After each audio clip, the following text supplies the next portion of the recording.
ini, saudara-saudara pendengar yang terhormat, kita sudah mati hancur di kandung tanah, tapi masih hidup.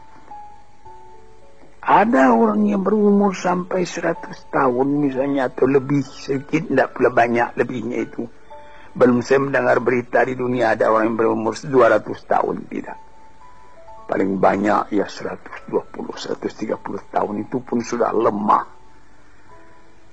Nah, dalam umur yang sekian pendeknya kita lalui di dunia, dia bisa kita panjangkan. Dengan apa? Dengan sebutan, dengan amal, dengan bekas tangan, dengan iman dan amal saleh,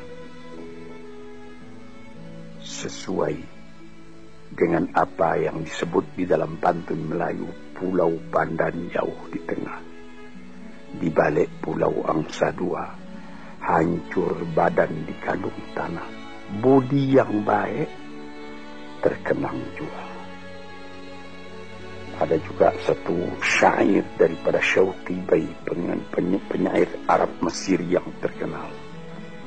Ihfaz li nafsika qabla mautika zikraha, fadzikru lil insani umrun thani.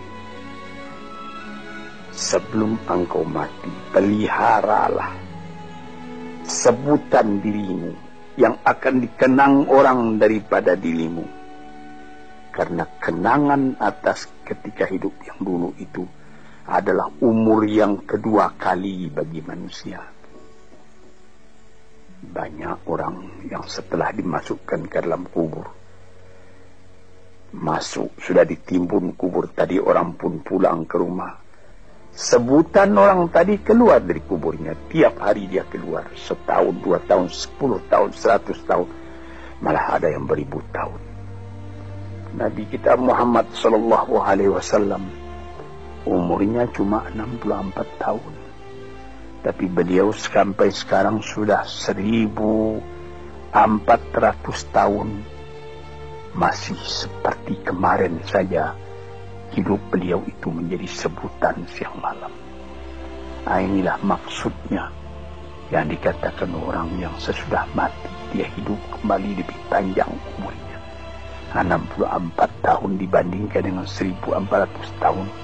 Dan selama azan masih kedengaran di puncak menara, entah ratusan ribu tahun lagi, itu nama akan tetap hidup. Nah, ini yang kita syukuri kepada Tuhan.